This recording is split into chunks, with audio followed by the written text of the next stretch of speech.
Hello everyone, કેમ છો બધા? મજામાં હશો? ચાલો આપણે આ બીજી એક નવી રેસિપી સાથે ફરી વિડીયોમાં મળ્યા છીએ.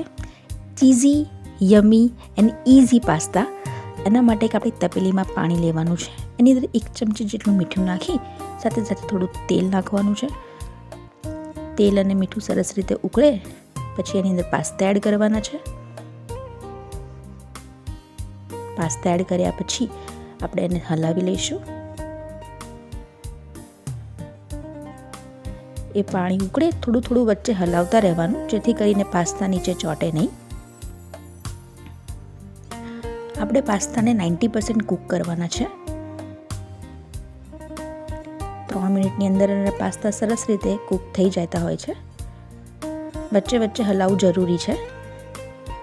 આપણે ચેક કરી લઈએ.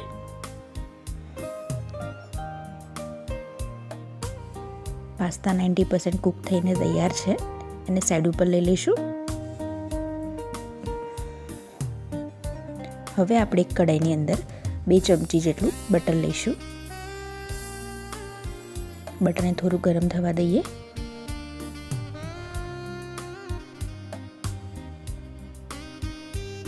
બટર ગરમ થઈ જાય એટલે 1 કપ જેટલા શિમલા મિર્ચ છે ઝીણા સમારેલા એ લઈ લઈશું. તેની સાથે સાથે ઝીણા સમારેલા ગાજર છે, ઝીણી સમારેલી ડુંગળી. બધા જ વેજીટેબલને બટરની અંદર આપણે સોટે કરી લઈશું. 2 મિનિટ સુધી રાખીને સોટે થઈ જાય એટલે એને સાઈડ ઉપર લઈ લઈએ. એ જ કઢાઈની અંદર બીજું 1 ચમચી જેટલું બટર લઈશું. 1 ચમચી જેટલું લસણ અને બટર સંતળાઈ જાય એટલે 1 મોટી ચમચી જેટલો મેદાનો લોટ લેવાનો છે. આ ત્રણેય વસ્તુને સરસ રીતે મિક્સ કરી લઈએ. મેદાનને આપણે બટરની અંદર શેકવાનું છે. 1 થી 2 મિનિટ સુધી ધીમા તાપ ઉપર એને શેકી લઈશું. ત્યાર પછી 1 કપ જેટલું દૂધ નાખીશું અંદર. દૂધ નાખ્યા પછી વિપરની મદદથી એને હલાવીને એની અંદર ગઠ્ઠા ના પડે એવી રીતે એને સરસ રીતે મિક્સ કરી લઈએ. ગેસની ફ્લેમ ધીમી રાખવાની છે.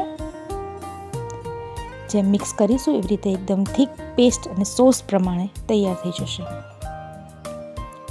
1 ચમચી જેટલી ચીઝ નાખવાની છે અંદર.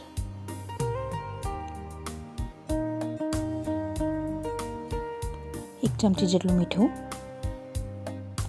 બધા સોટે કરેલા વેજીટેબલ્સ એડ કરી લઈશું.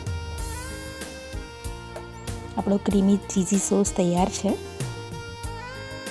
હવે આપણે એની અંદર નાખીશું બોઇલ કરેલા કોર્ન.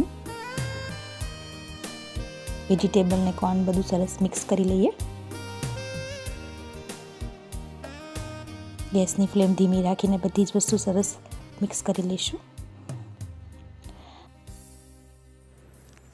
હવે આપણે એની અંદર કૂક કરેલા પાસ્તા નાખી દઈશું. પાસ્તા એડ કર્યા પછી તેની સાથે નાખીશું ચીલી ફ્લેક્સ, ઓરેગાનો,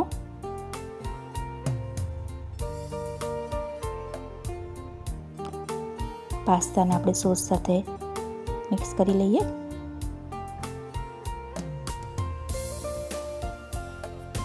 એકથી 2 મિનિટ સુધી પાસ્તા અને સોસને મિક્સ થવા દઈશું ધીમા તાપે.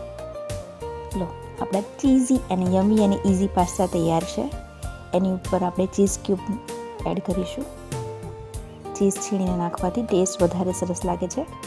એકદમ યમી અને ચીઝી પાસ્તા તૈયાર છે. આઈ હોપ કે તમને બહુ જ ગમ્યો હશે આ વિડીયો. તમે મારી ચેનલને લાઈક, શેર અને સબસ્ક્રાઈબ કરવાનું ના ભૂલતા. Thank you so much.